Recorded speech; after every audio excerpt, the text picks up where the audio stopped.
नया IBN 7 हौसला है।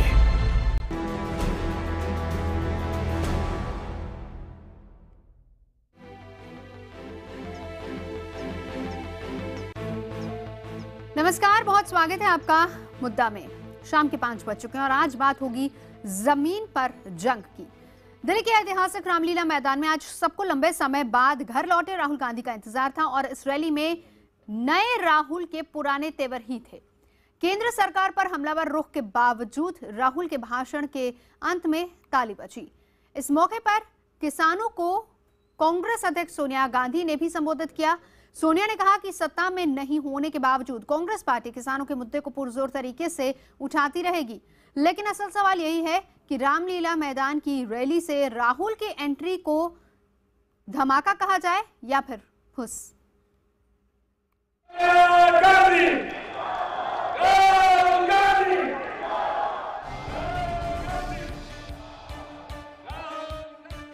मोदी जी का मॉडल है, नींव को कमजोर करो, इमारत पे सीढ़ी लगाओ, सीढ़ी पे चढ़ो और उसकी पुताई करो। भाजपा के बस में नहीं है कुछ भी,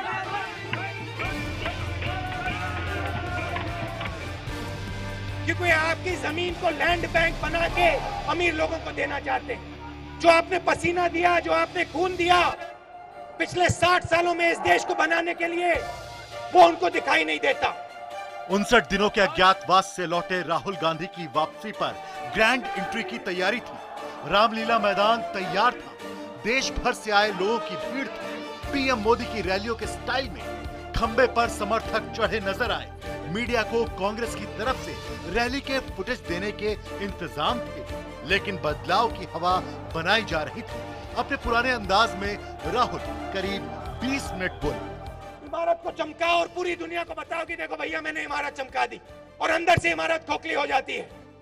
दिल्ली के चढ़ते तापमान में राहुल ने किसानों और भूमि अधिग्रहण बिल के मुद्दे पर सियासी गर्मी पैदा करने की कोशिश की। 2013 में जब हम बिल लाए थे, उस बिल को जो बीजेपी बदलना चाह रही है, उससे भी आपको डर लग रहा है। आईटी से पहले, उद्योगों से पहले किसान ने नींव रखी थी।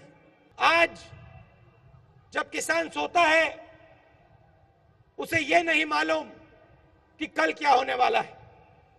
उसे अपनी जमीन के बारे में नहीं मालूम कब उसकी जमीन उससे छीन ली जाएगी। घबराहट के 2 कारण हैं। राहुल ने यूपीए सरकार के जमीन अधिग्रहण बिल में बदलाव की कोशिश को किसानों को कमजोर करने की साजिश करार दिया। उनके मुताबिक नए बिल में मार्केट रेट पर जमीन की कीमत 80% किसानों की रजामंदी, प्रभावित किसानों की सामाजिक आर्थिक स्थिति का अध्ययन और 5 साल में काम शुरू नहीं होने पर जमीन वापसी का हक को बदलकर किसानों को कमजोर करने की कोशिश की गई। राहुल ने मौजूदा केंद्र सरकार को उद्योगपतियों की हितैषी सरकार साबित करने की कोशिश की।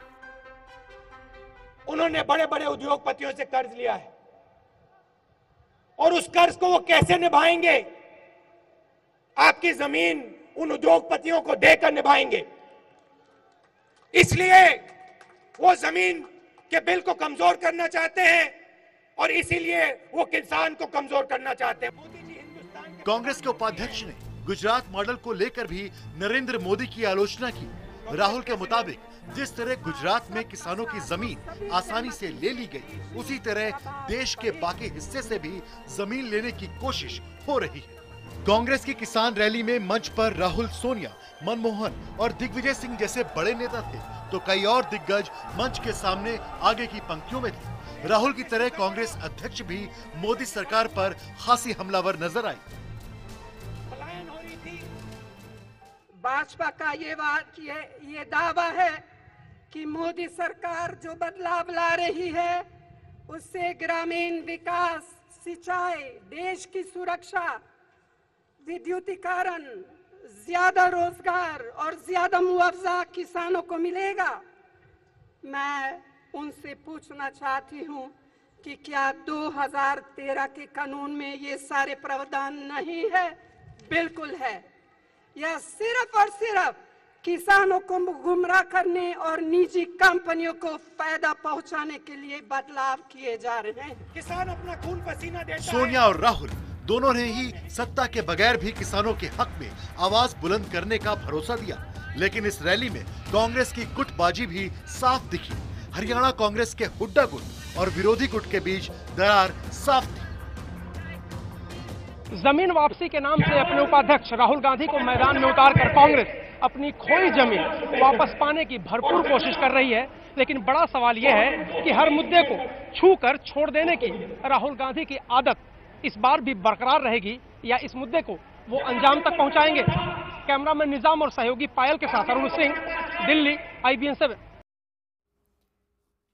तो राहुल गांधी के आरोपों पर बीजेपी ने भी पलटवार किया है और अन्य दलों ने भी उनके तमाम आरोपों पर चुटकी ली है। क्या कहना है, सुनवाते आपको।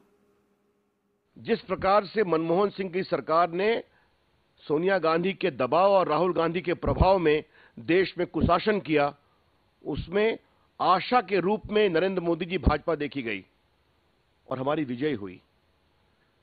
कभी उन्होंने ये नहीं कहा कि ये चुनाव गलत हुए हैं, और आज ये कहा जा रहा है कि कर्ज लेकर चुनाव जीता गया। राहुल गांधी को देश की जनता से माफी मांगना चाहिए। Point is the issues involved. On the land bill, we have united with all those who are prepared to unite with us in the parliament. That is something we'll continue to do. Issue to issue, we'll unite with all those who are willing to. But the primacy would be in order to strengthen and develop our independent strength and intervention capacity. किसान rally जो है राहुल गांधी को जिंदा करने के लिए है, Congress party को जिंदा करने के लिए, किसान को जिंदा करने के लिए नहीं है। और ऐसी 2-3 दर्जन रैलियां करनी होंगी, तब जाके लोगों को थोड़ा भरोसा होगा राहुल गांधी के ऊपर। अभी तो ना राहुल गांधी पे भरोसा है, ना कांग्रेस पार्टी पे भरोसा है।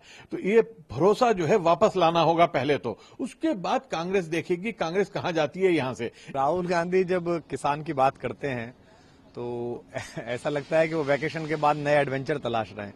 हो सकता है वो आने वाले समय में ये पूछें कि गेहूं का पेड़ कैसे लगता है, कितनी ऊंचाई पर उस पर फल लगता है। खेत उन्होंने देखे नहीं है। इस देश का दुर्भाग्य है कि हम एक ऐसे आदमी में भरोसा करती रहती है, एक बड़ी पार्टी जो सांसद छोड़िए एक सामान्य भारतीय नागरिक होने की पात्रता नहीं रखता। जीजाजी के साले साहब बोल रहे हैं कि जमीन ऐसे दी जाती है, शर्म नहीं आती उनको ऐसा बोलते हुए? उससे पहले रॉबर्ट वाड्रा की फाइल उठा के देख लें जरा कि कैसे जमीनें दी जाती हैं, कैसे लूटा जाता है।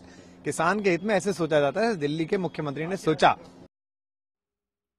तो यही है हमारा आज का मुद्दा, जमीन पर जंग। क्या किसानों की जमीन के बहाने कांग्रेस अपनी कोई सियासी जमीन की तलाश में जुटी हुई है? आज का मुद्दा यही है और इसी पर बात करने के लिए तमाम खास मेहमान मौजूद हैं। परिचय करा देती हूँ। मुंबई से मौजूद है बीजेपी की नेता शाहना NC, दिल्ली से मौजूद है कांग्रेस के नेता राज बब्बर, आम आदमी पार्टी के नेता भगवंत मान हमारे साथ हैं, लखनऊ से मौजूद है समाजवादी पार्टी के नेता सैयद असीम वखार और पटना से मौजूद है JDU के नेता राजीव रंजन। साथ ही साथ स्टूडियो में मेरे साथ इस वक्त भारतीय किसान यूनियन के अध्यक्ष राकेश टिकैत जी मौजूद हैं।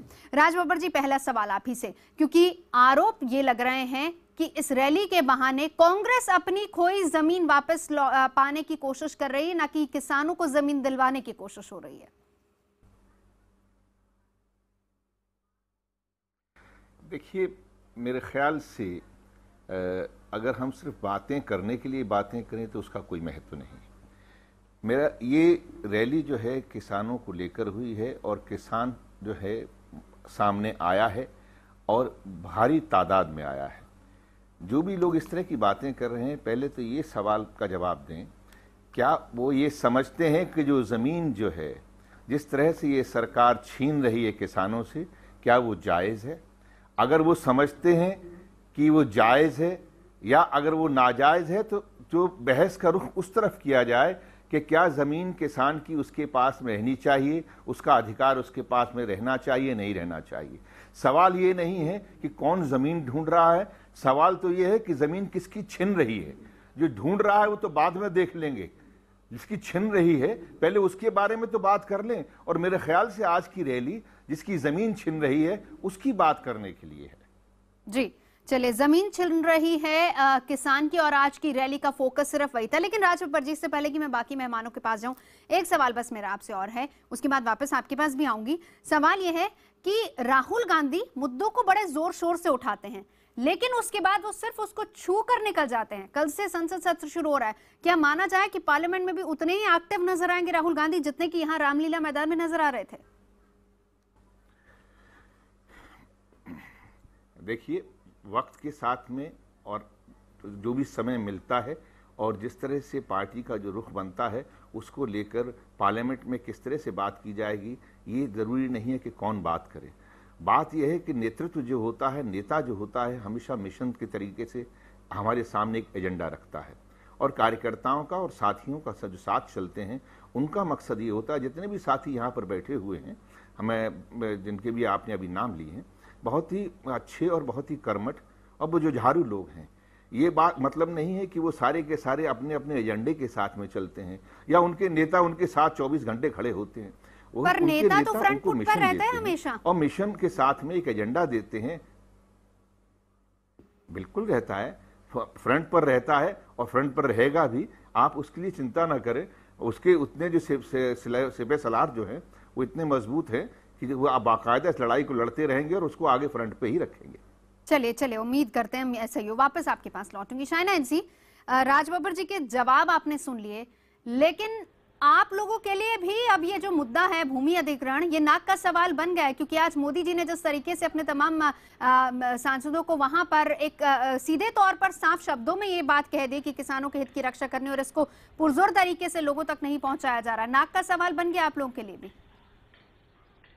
देखिए, भारतीय जनता पार्टी बिल्कुल स्पष्ट है कि हम किसानों के हित में काम करते आए हैं, और जहां तक ये प्रोपेगेंडा या फिर जिस ढंग से लोग अफवाहें फैलाते हैं, तो मैं सिर्फ ये कहना चाहती हूँ कि आज जो हम किसानों का को मुआवजा देने की बात करते हैं जब एक कैलेमिटी होती है, या फिर दूसरी तरफ हम देखते हैं कि जो एक्विजिशन की आवश्यकता है और सिर्फ डिफेंस के प्रोजेक्ट्स के लिए हो या इरिगेशन के प्रोजेक्ट्स या रेलवे के लिए, तो हम देखते हैं कि सहमति की बात जिसके ऊपर एक प्रश्न चिन्ह उठा था, हम यहाँ हमारी बहुमत को फ्लेक्स नहीं कर रहे हैं, बल्कि हम ये कह रहे हैं कि हम सबके साथ कंसेंसस और चर्चा करना चाहते हैं। अफसोस की बात यह है कि कांग्रेस पार्टी जो 2.5 महीने अपने नेता को ढूंढ रही थी, जो लापता थे, जो एक बार कहते हैं कि विपासना के लिए गए हैं बर्मा, दूसरी तरफ आते हैं बैंकॉक से, मैं इसके प्रति कोई टिप्पणी नहीं करना चाहती हूँ, लेकिन जब वो एक इलेक्टेड रिप्रेजेंटेटिव हैं, जब वो अमेठी से चुन के आए हैं, तो क्या उनका दायित्व नहीं बनता है कि पार्लियामेंट में बैठ के किसानों के मुद्दे के बारे में बात करें, या फिर जब उनका हॉलिडे खत्म होता है तब वो यहाँ आए और बिल्कुल ड्रामा के साथ एक रैली करें, जहाँ पता नहीं कि कौन है, कहाँ से आए हैं, और जो वो संघर्ष करना चाहते हैं तो हम इसका स्वागत करते हैं। लेकिन जब आप ऐसे चैंपियन बन रहे हैं एक कॉज का, तो जब आपत्ति होती है तब आप गायब है, और जब समस्या का हल होने को आ रहा है तब आप वापस आते हैं। मुझे लगता है कि ये डबल स्पीक है। मोदी जी ने स्पष्ट कहा है कि किसानों के साथ कोई नाइंसाफी नहीं होगी, 4 गुना हमने जो वादा किया है हम जरूर निभाएंगे। मैं एक रिएक्शन राज बब्बर जी का ले लूं। शाइना एनसी कह रही है कि डबल स्टैंडर्ड है, यहाँ पर आते हैं जब मुद्दा समाप्त होने को होता है तब उनको यहाँ पर हीरो बना दिया जाता है। मैं देखिए, मुझे समझ में नहीं आता कि मैं शाइना जी की बात का क्या जवाब दूं।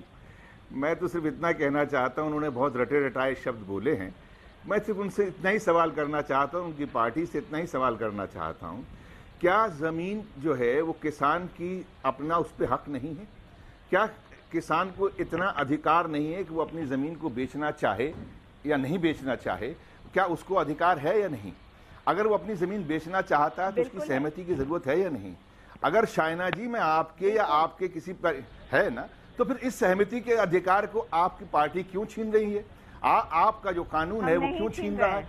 सहमति का एक दूसरा, जिस गांव के अंदर, एक मिनट शाना अपनी बात को खत्म कर ले, फिर आपका जवाब लेती हूं। धैर्य से जी राज। देखिए, और दूसरी बात ये कि अगर जमीन की सहमति है, अगर मान लीजिए किसी के पेन भी मांगते हैं किसी से, तो जेब से सीधा निकाल लेंगे, तो आदमी हमें अच्छा नहीं कहेगा, हमें चोर कहेगा या हमें कहेगा बहुत ही बदमाश किस्म का आदमी। आप किसी की जमीन छीन रहे हैं, उससे पूछ भी नहीं रहे हैं। दूसरी बात यह है कि जब जमीन ली जाती है बल्क के अंदर, तो गांव के अंदर सिर्फ जिसकी जमीन का मालिक है वही उससे प्रभावी नहीं होता है। वहां पर रहने वाला, चमड़े का काम करने वाला, तांगा चलाने वाला, रिक्शा चलाने वाला, लोहार का काम करने वाला, ठठेरा बर्तन बनाने वाला, वहां परचूनी की दुकान वाला, उसमें एक सोशल सर्वे का एक क्लॉज था। क्या जरूरी नहीं होना चाहिए कि जब आप किसी पूरे के पूरे गांव की जमीनों को आप ले रहे हैं, दूसरा उद्योग वहां लगाएंगे, तो यहां पर जो लोग बसे हुए थे वो कहां जाएंगे? ये अगर इन बातों पे क्यों नहीं सहमति? और तीसरी बात ये है कि अगर कोई भी आपको प्रोजेक्ट करना है, भाई आप कौन सी नई बात कर रहे हैं? 4 गुना तो पहले से ही जो है पिछले वाला यूपीओ का जो कानून था वो भी 4 गुना पैसे दे रहा था। उसके अंदर कौन सी ऐसी गलत बात थी जो आपको लग रही है? रेल को लेके, सुरक्षा को लेके, फौज को लेके, हॉस्पिटल्स को लेके, जो भी तमाम चीजें थी, जरूरतें थी देश की, वो तमाम जरूरतें जो उस कानून में भी पूरी हो रही थी। तो मेरे ख्याल से सिर्फ एक उद्योगपति को जमीन देने के लिए अगर आप जो है अपने लिए कानून बनाएं और ये कहें कि हम झूठ बोल रहे हैं, मेरे ख्याल से प्रधानमंत्री को ये नहीं कहना चाहिए। वो तो सरेआम विदेशों में जाके झूठ बोल रहे हैं। राजबब्बर जी, एक जवाब ले लेती हूं, एक जवाब शाइना का ले लेते हैं। यहाँ पे अब भारत को भीख नहीं मांगनी पड़ेगी। ठीक है, एक जवाब ले लेते हैं। शाइना इसका जवाब। बहुत ही सम्मान के साथ मैं राजबब्बर जी को ये कहना चाहती हूँ कि जो आप लैंड एक्विजिशन की बात कर रहे हैं और जैसे कि किसी का लैंड हमने छीना है, तो सबसे पहले तो रॉबर्ट वाड्रा को बोलिए कि उनका सब वापस दे दें जो उन्होंने छीना है पिछले सरकार में किसानों के नाम पे। हम ये डबल स्पीक नहीं करते हैं। हमने स्पष्ट कहा है कि जो हम किसी भी किसान का लैंड लेंगे तो वो इंफ्रास्ट्रक्चर प्रोजेक्ट यानी कि इरिगेशन, रेलवेज हो या सुरक्षा, इस मुद्दे पे हम देखेंगे कि कम से कम कहाँ सही में ज़रूरत है, तब हम लेंगे। समझ लीजिए 5 साल में हमने वहाँ काम नहीं चालू किया तो हम वापस भी उनको लौटाएंगे। कांग्रेस पार्टी की लगातार टिप्पणी करने हमारे प्रधानमंत्री के ऊपर और मोदी जी के ऊपर, समझ लीजिए कि वो विदेश भी गए हैं तो वो सबसे मेहनती प्रधानमंत्री हैं। वो जो इन्वेस्टमेंट्स ला रहे हैं इंडिया में मेक इन इंडिया के माध्यम से, शायद कोई और प्रधानमंत्री ने कभी की नहीं। तो मुझे नहीं लगता है कि आज हमें एक सर्टिफिकेट चाहिए उस नेतागण से जो लापता है और जो अचानक से वापस आए और कहते हैं कि देखिए मैं आ गया आपको बचाने। मोदी जी ये डबल स्पीक नहीं करते हैं। मोदी जी लगातार काम कर रहे हैं भारत का सम्मान बढ़ाने के लिए, भारत को रेवेन्यू लाने के लिए और सही में किसान और जो गरीब संख्या है उनके लिए काम करने के लिए। चलिए, मैं राजबब्बर जी आपसे लूंगी जवाब, बाकी मेहमानों को भी इंक्लूड कर लेते हैं। भगवंत मान, मैं आपसे जानना चाहूंगी, अब इसके बाद किसानों के बीच आम आदमी पहुंचने वाली, आम आदमी पार्टी पहुंचने वाली है, तो क्या स्ट्रेटजी है आपकी? क्या फोकस सिर्फ वोट बैंक पर रहेगा या वाकई उनके दर्द को छुएंगे? क्योंकि अभी तक तो किसानों के पास पहुंचे नहीं आप लोग। नहीं, हम किसानों के बीच में ही रहते हैं। पंजाब से आता हूं मैं, और पंजाब का किसान जो है वो अपने आप को ठगा ठगा महसूस कर रहा है, क्योंकि बीजेपी ने जो किसानों के साथ वादे किए थे वो सभी से वो मुकर गए हैं। पहले स्वामीनाथन की रिपोर्ट को मैनिफेस्टो में लिखा गया था कि फसलों के भाव 50% बढ़ाए जाएंगे, उससे वो मुकर गए। उसके बाद भूमि अधिग्रहण का ये बिल आया और बिल में जो सबसे ज़्यादा किसानों के हित की बातें थी वो सभी काट दी गई। यही बीजेपी 6 महीने पहले जब सरकार चुनाव के 6 महीने पहले जब ये बिल आया था तो यही बीजेपी संसद में खुशी मना रही थी कि हमने ये बिल पास करवा लिया है, और उसी बिल को चेंज करने की कौन सी इमरजेंसी आ गई। मैंने पार्लियामेंट में भी ये बोला था कि जो सबसे क्या स्ट्रैटेजी रहेगी अब जब आप पहुंचेंगे? दिल्ली के किसानों तक पहुंच चुके हैं, बाकियों के तक जब पहुंचे, क्योंकि उत्तर प्रदेश, पंजाब, बाकियों तक जब जाएंगे, क्या स्ट्रैटेजी रहेगी अब आपकी? असल में क्या है कि पंजाब का किसान या देश का किसान वो सबसे ज्यादा इस बात से दुखद है कि जब उनको यूज करना होता है तो यूज कर लेते हैं, उनके नाम पर राजनीति हो जाती है, लेकिन उनके दर्दों को कुछ समझता नहीं है।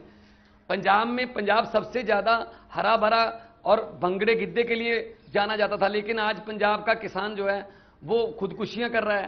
पंजाब का किसान कैंसर से मर रहा है। पंजाब का जो पानी है वो पीने लायक नहीं रहा, ना सिंचाई लायक रहा है। किसी ने इसकी तरफ ध्यान नहीं दिया। बादल साहब को जब पद्म विभूषण अवार्ड मिलता है वो किसानों के नाम कर देते हैं। किसानों को अवार्ड की जरूरत नहीं है, किसानों को हेल्प की मदद की जरूरत है। पहले तो यूरिया की कमी की वजह से फसल नहीं हुई, उसके बाद खड़ी फसल पर बेमौसमी बरसात हो गई, उसके बाद अब जब गेहूं अब मंडियों में आ गया तब उसके बाद बेमौसमी बरसात हो गई, लेकिन किसी किस्म का मुआवजा जब अगर सेंटर के पास जाते हैं वो कहते हैं स्टेट का मामला है, और स्टेट कहती है जी सेंटर से हमें मदद नहीं आ रही। तो ये एक दूसरे के कंधे पर रखकर जो चला रहे हैं, तो हो रही है ये नहीं चलेगी। जिस वक्त केजरीवाल जी ने मुनका में रैली की थी और किसानों को मुआवजे की बात कही थी, पिछले शनिवार की बात है, उस वक्त भी सब यही कह रहे थे कि टारगेट पंजाब है। अब आप लोग सिर्फ और सिर्फ, आपके जवाब में मुझे सिर्फ और सिर्फ फोकस पंजाब ही लगा, क्योंकि आपका टारगेट अगला पंजाब है। क्या वहां पर भी वोट के लिए तो नहीं है? पंजाब खेती प्रधान है, देखिए नहीं, खेती प्रधान पंजाब उत्तर प्रदेश खेती है, प्रधान मध्य है। प्रदेश पंजाब है। में सबसे ज्यादा सेंट्रल पूल में अनाज पंजाब से आता है। तो मैं पंजाब, क्योंकि मैं खुद एक किसान का बेटा हूं, मुझे पता है। मैं पार्लियामेंट में भी मैंने ये बोला था कि किसान की हालत तो ये हो गई कि अपनी किडनियां बेच बेच कर अपनी बेटियों की शादी कर रहा है। तो ये कह रहे हैं कि जी हम तो किसानों के हित में बिल ला रहे हैं। कि कौन सा हित है इसमें? 94% से ज्यादा किसान जो 4 एकड़ से नीचे वाली भूमि के मालिक हैं। तो उनको क्या फायदा होगा भूमि अधिग्रहण से? किसान को सिर्फ एक ही हुनर आता है, उसके पास एक ही टैलेंट है, वो खेती करना जानता है। अगर वो भी उससे छीन लिया जाएगा तो उसकी मौत का फरमान जारी हो जाएगा। समझ लो, ये मौत का फरमान जारी कर रही है ये बीजेपी गवर्नमेंट। जी भगवान जी, मैं वापस आपके पास आऊंगी। जरा किसान की आवाज भी सुन लेते हैं। बाकी 2 मेहमान हमारे साथ जाएंगे उनके पास। राकेश टिकैत जी हमारे साथ मौजूद हैं। आज की जो रैली हुई, किसान को क्या मिला? देखो, किसान तो आज त्रस्त है। जो भी उसकी बात करेगा, उसके पक्ष में बात करेगा, वो उसके पास में जाएगा। आज की रैली से ये हुआ कि कांग्रेस ने वो रैली करी और बहुत जोर शोर से एक किसान की आवाज उठाई। वो विपक्ष में है और हमें उम्मीद है कि पार्लियामेंट में ये बिल आएगा। जो दोबारा ऑर्डिनेंस आया, ये पार्लियामेंट में 2 दिन बाद में ये रखा जाएगा। तो हमें उम्मीद है कि पूरा विपक्ष उसमें साथ देगा कांग्रेस का। जैसे सोनिया जी ने पदयात्रा करी और वे वहां तक, राष्ट्रपति के वहां तक गई, तो उम्मीद है कि वे इस बिल का पूर्ण रूप से विरोध करेंगे। आगे जिस तरह से बीजेपी बार बार ऑर्डिनेंस लेकर आ रही है, भाई हाउस में आप फेल हो गए, उसके बाद में राज्यसभा में आप फेल हो गए, आप दोबारा ऑर्डिनेंस लेकर आ रहे हो, तो ये पूर्ण रूप से एक किस्म की गुंडागर्दी है। आपको लग रहा है यहाँ पर कि एक नाक का सवाल बीजेपी के लिए बन गया? बिल्कुल बन गया है। आज हालात ये है कि अगर आज चुनाव हो जाते हैं तो 10% वोट बीजेपी को आज गांवों में मिलेगी। इनके जितने भी प्रवक्ता टीवी पे आते हैं वे बोलते रहते हैं और कहते हैं जी ये किसान के हक में। भाई कोई इंडस्ट्रीज लगनी है, उसमें हजारों आइटम लगेंगे, जमीन भी उसमें से एक है, उसको भी आप बाजार भाव से ले लो। कंक्रीट से लगा के गिट्टी, सीमेंट, इंजीनियर सब उसमें बाजार भाव से लेंगे। किसान की जमीन क्यों छीन दोगे? देखो, ये जमीनी जंग जमीन पे होगी, या तो पार्लियामेंट से ये सोल्व होगा और नहीं तो इसकी लड़ाई जमीन पे होगी। किसान अपनी जमीन नहीं देगा। ये पूर्ण रूप से झूठ बोलते हैं। एक बात का जिक्र, मैं वापस आऊंगी, आपने एक बात का जिक्र किया कि विपक्ष अगर ये आएगा, सदन में मुद्दा आएगा तो पूरा साथ होगा। राजीव रंजन जी हमारे साथ है। राजीव रंजन जी, अब आपकी स्ट्रेंथ बढ़ने वाली है, जनता परिवार क्योंकि बन गया है, तो इसके बाद आपकी स्ट्रेंथ अब बहुत ज्यादा बढ़ जाएगी राज्यसभा में। एक सवाल मैं आपसे जानना चाहूंगी, इस मुद्दे पर क्या स्टैंड रहेगा आपका? क्या आप बातचीत के लिए जाएंगे या फिर आप अपनी तरफ से कुछ डिसीजन करेंगे इस पर? देखिए, हमारी सरकार ने हमारे स्टेट में तो इस कानून को लागू करने से मना किया है और ये एक बड़ा फैसला है। देश में उन कई राज्यों के लिए ये एक नज़ीर भी है जो इस बिल के खिलाफ मजबूती के साथ खड़े हुए हैं। मैं एक बात जो कहना चाहता हूँ, सपने बेचने का काम करती आई है नरेंद्र मोदी जी की पार्टी और सरकार भी उनकी बनी सपने बेच करके। आज ये बिल कहीं ना कहीं गले का फांस बन गया और राहुल गांधी जी के एब्सेंस को लेकर के इस पूरी लड़ाई को, आज की रैली के महत्व को अगर वो कम करने की कोशिश कर रहे हैं तो मुझे लगता है कि वो आंख मूंद लेने से आने वाली विपत्ति को वो टाल नहीं सकते हैं। बहुत तेज रफ्तार गिरावट उनके लोकप्रियता में है और उनकी पार्टी के आधार का जो इरोजन है, जो गिरावट है, वो शुरू हो गया है। दिल्ली का चुनाव किसानों का चुनाव नहीं था, ज्यादातर उसमें दूसरे लोग थे, तब तो देश ने खारिज किया इसलिए कि दिल्ली का चुनाव देश के मानस का प्रतिनिधित्व करता था जी। आज लेकिन पूरे देश में किसानों ने जिस तरह से इस सवाल पर मुखर होकर के लड़ाई लड़ने का फैसला किया है, न केवल कांग्रेस बल्कि वामपंथी दल और जनता दल परिवार, जिसको कल जो भी इसका नाम हो, मुझे लगता है एक बड़ा जो एक जनाक्रोश पूरे देश में है उसको गोलबंद करने की जरूरत है और ये इनके ताबूत में आखिरी कील ठोकने का काम ये बिल कर रहा है और विश्वास रखिए इनके पतन का कारण भी यही बिल बनेगा। चलिए राजीव जी, आप रहिए हमारे साथ। एक बात आपने कही है कि ये गले की फांस बन गया, इसका जवाब मैं लूंगी शायद आपसे, और साथ ही साथ सईद नसीम वखार साहब भी हमारे साथ मौजूद है। तमाम खास मेहमान जुड़े रहेंगे।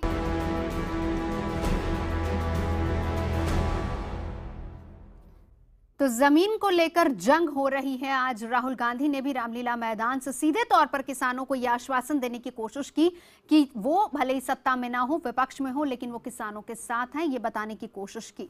पूरा विपक्ष एक तरीके से सोनिया गांधी की अगुवाई में पहले ही मार्च कर चुका है राष्ट्रपति भवन तक, यानी दिखाने की कोशिश थी कि वो साथ हैं।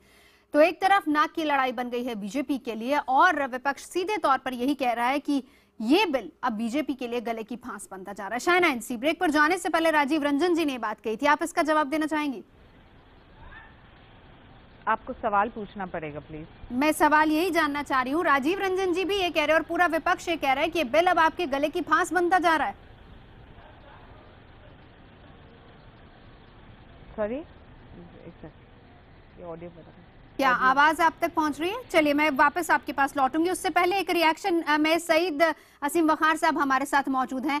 क्या स्टैंड रहेगा आपका वकार साहब, क्योंकि यूपी भी खेती प्रधान प्रदेश है और वहां पर किस तरह का स्टैंड अब आप ले रहे हैं उन किसानों के लिए? मोहतरमा, सबसे पहले तो मैं आपका शुक्रिया अदा कर दूं कि आपने मुझे अपनी नजर में लाए और आपने मुझसे सवाल पूछा। देखिए, मैं बहुत देर से सुन रहा हूं आप लोग की बात, तो मैं आपसे निवेदन ये करूंगा कि मुझे बोलने का थोड़ा सा सही मौका दे दीजिएगा, 2 या 3 मिनट का। जी। एक मसल मशहूर है, बुजुर्ग कहते हैं कि चोर चोर मौसेरे भाई।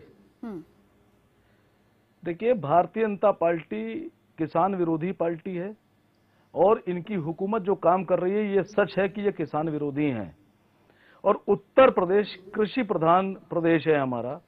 लेकिन एक बात मैं कह दूं कि माननीय मुख्यमंत्री जी जिस तरह से हमारे अखिलेश जी काम कर रहे हैं, वो मुख्यमंत्री जरूर हैं, लेकिन उनकी सोच और कार्य करने का तरीका वो एक प्रधानमंत्री से किसी मामले में कम नहीं है।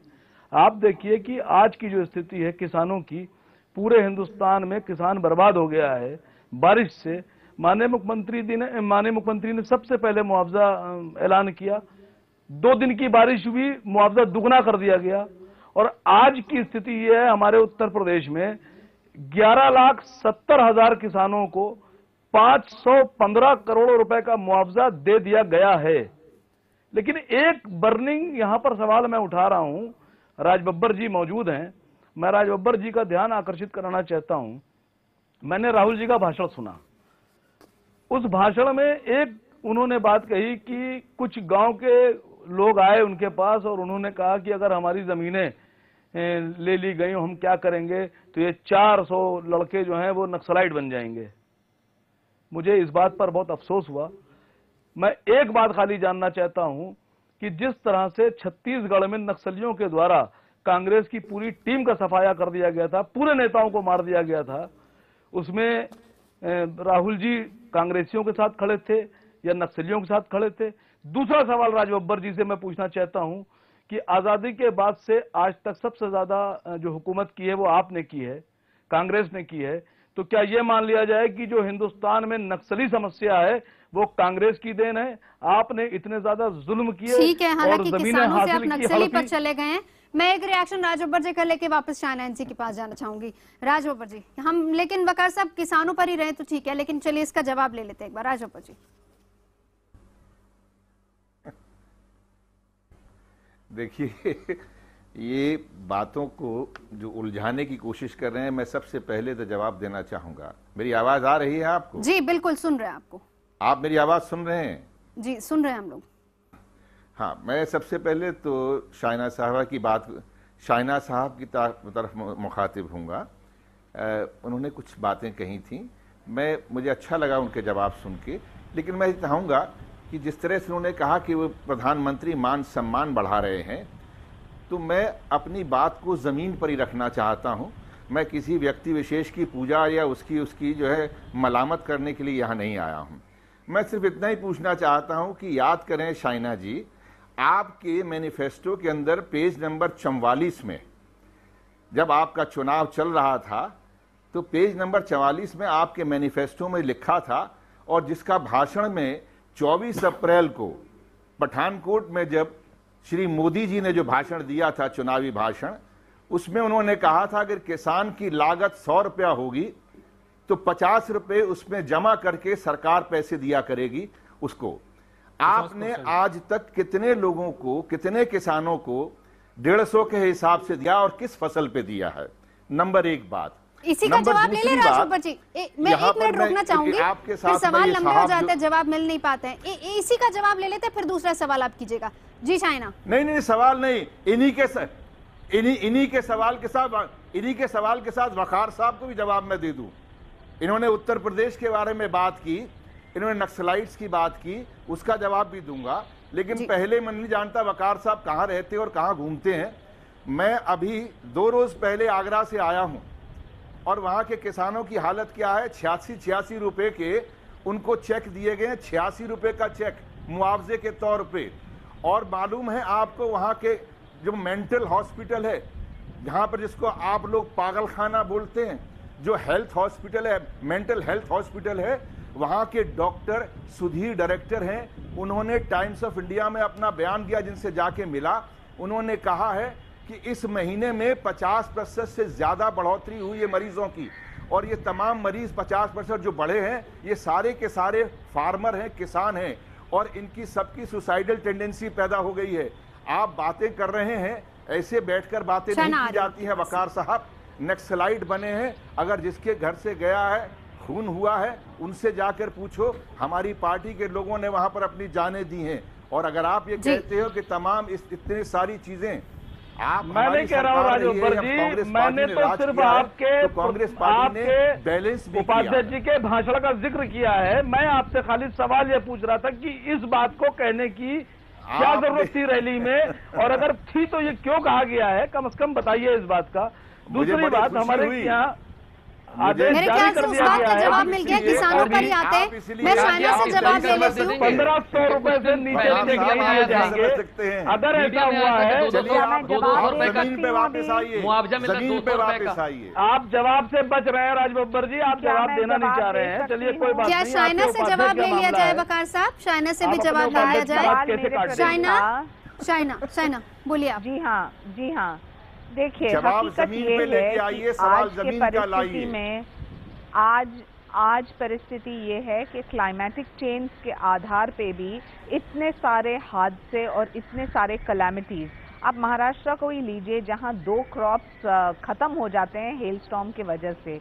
हमारी सरकार क्या करती है? 7,000 करोड़ का जो पैकेज है, जो मुआवजा है, हम देखते हैं कि एक फार्मर के बैंक अकाउंट में डायरेक्ट हम दे, ताकि हम देखें कि उनको किसी के ऊपर निर्भर न रहना पड़े। होलिस्टिक सॉल्यूशंस ऐसा है कि राज्य जो किसी को कैंसर है और आप कहेंगे कि तुरंत उनको लेकिन इलाज का जो है, एक सेकंड सरकार ने 1 रुपया भी जारी नहीं किया है, ये तो बता दीजिए। भाई साहब आप सुन किसानों के लिए 1 पैसे की मदद नहीं की है, इसको भी तो एक सेकंड आप सुन लेंगे तो बहुत। स्टेट कहता है ये सेंटर का मामला है। देखिए, स्टेट सेंटर की बात नहीं है। आज जो हम इंटरलिंकिंग ऑफ रिवर्स की बात करें, इरिगेशन और कनाल सिस्टम्स की बात करें, 16 पावर पंप्स, ताकि किसानों को पावर की शॉर्टेज ना हो, ऐसे क्रॉप्स जहां मन्योर इतना अच्छा हो कि पावर यूज कहां करनी है फिर, अगर जमीन ही ना रही। देखिए टेक्नोलॉजी, अगर जमीन ही ना रही तो पावर का क्या करना है? एक सेकंड आप किसी की बात सुने धीरज से, नहीं तो ऐसा लगेगा कि ऐसा उनके अंदर जो एक सुरक्षा का जो अभी आप सुनना नहीं चाहते हैं, आप सुनना नहीं चाहते। होलिस्टिक सॉल्यूशन, आप होलिस्टिक सॉल्यूशन चाहते हैं, जिस ढंग से हम टेक्नोलॉजी का भी इस्तेमाल कर सकें। हम देखें कि किस ढंग से ये क्लाइमेटिक कंडीशन, कौन सी इमरजेंसी आ गई थी कि आपको ये ऑर्डिनेंस लाना पड़ा? कौन सी फैक्ट्री उसकी पड़ी है? एक एक करके आवाज फिर ऐसे नहीं सुन पाएंगे। आप किसी को मौका तो दीजिए। जब मैं बोल रही हूँ कि आज जो क्लाइमेटिक चेंजेस है, क्या वो बीजेपी के वजह से है या वो इंटरनेशनली एक फिनोमेना है, जहां हमारे फार्मर्स और किसानों को हर एक प्रदेश में आज दिक्कत हो रही है? टेक्नोलॉजी का इस्तेमाल, बायो पावर की जो हम बात करते हैं, बायो डीजल की बात कर रहे हैं, बायो गैस का इस्तेमाल। एक सेकेंड, जब आप बार ये बोल रहे हैं, देखिए होलिस्टिक सॉल्यूशन, मुआवजा जो मिलता है एक तरफ है, जनधन योजना के आधार पे हम देख रहे हैं कि हर एक किसान को मिले पैसा उनकी बैंक में। ये सारी बातें मैं आपसे जानना चाहूंगी। ठीक है शाइना, 1 मिनट रोकना चाहूंगी बस आपको। राकेश जी, शाइना तमाम बातें कह रही है और राजीव जी उधर से यही बात कह रहे हैं कि जब किसान ही नहीं रहेगा तो ये तमाम टेक्नोलॉजी, तमाम चीजें तब कौन इस्तेमाल करेगा। आप बताइए, आप एक किसान है, सोच क्या है किसान की, क्या चाह रहा है किसान की सोच ये है कि सरकारों को मदद करनी चाहिए और सबसे बड़ी, और इसमें आप वकार साहब का भी जवाब दीजिएगा जिसमें उन्होंने कहा कि हमारे मुख्यमंत्री ने इतने सारे मुआवजे दिए हैं, जिसमें राज बब्बर जी भी कह रहे हैं कि 75 रुपए के चेक बांटेंगे।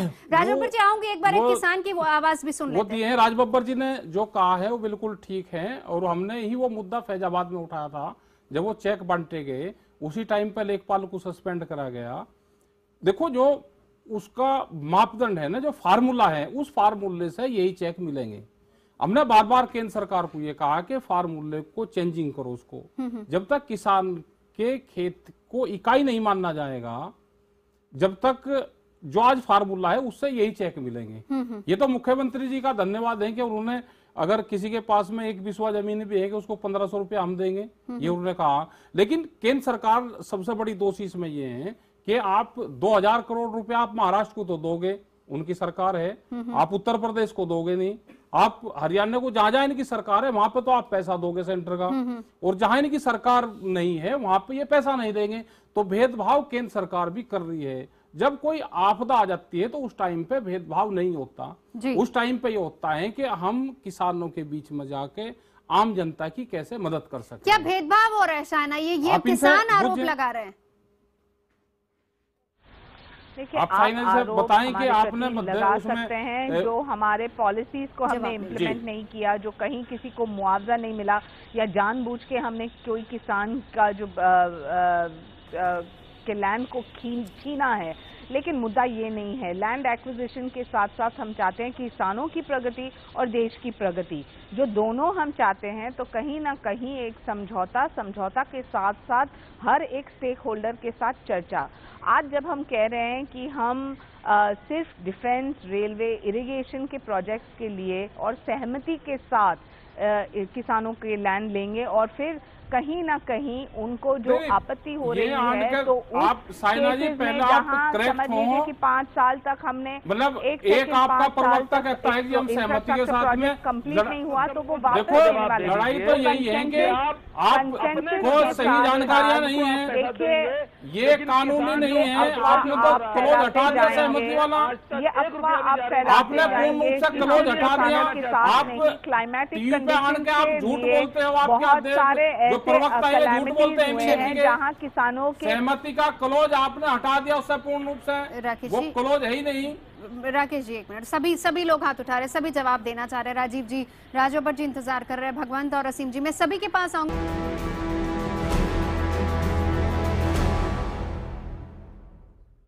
तो चलिए, वक्त की कमी है, आखिरी एक छोटा रिएक्शन मैं लेना चाहूंगी। सबसे पहले राजीव जी आपसे बस एक लास्ट रिएक्शन 30 सेकंड में।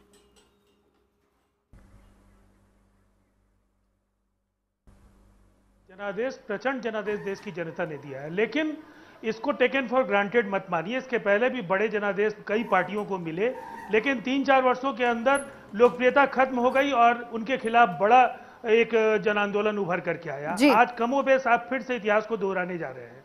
जनादेश बड़ा है, मर्म उसका समझिए, आपको मुद्दे हल करने के लिए भेजा गया है, लेकिन मोदीमय बनाने के सिवाय आपका कोई एजेंडा नहीं है और इसे जनता स्वीकार करने के लिए कतई तैयार नहीं है। भगवंत मान 30 सेकंड में।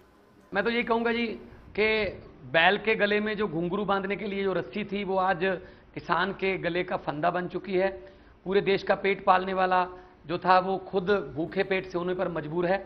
अगर सचमुच में किसानों के हमदर्द हो, सचमुच में अगर किसानों की मदद करना चाहते हो, तो हमें पार्टी लेवल से, राजनीतिक लेवल से ऊपर उठकर किसान की मदद करनी चाहिए, क्योंकि ये देश किसानों का देश है, मजदूरों का देश है, गांव का देश है। अगर स्मार्ट सिटी की चिंता है तो स्मार्ट गांव बनाने के लिए किसान को उसकी आत्मनिर्भरता को ध्यान में रखना पड़ेगा। वकार साहब, देखिए, मुझे कम वक्त मिला, फिर भी मैं कह दूं, शाइना जी से यह सवाल था कि आप उत्तर प्रदेश के किसानों की आपदा में जो परेशानियां बढ़ गई हैं उसके लिए आज तक केंद्र सरकार ने 1 भी रुपए की मदद उत्तर प्रदेश सरकार को नहीं दी है, इसका जवाब दे। दूसरे, मैं बहुत अदब के साथ जनाब राज बब्बर जी से ये कहना चाहता हूं कि मैंने एक बहुत जायज सवाल उठाया था कि जो राहुल जी ने अपने भाषण में जो जिक्र किया नहीं, वो नक्सली वाली बात नहीं करें, किसान की बात करें। आखिरी रिएक्शन राज बब्बर जी।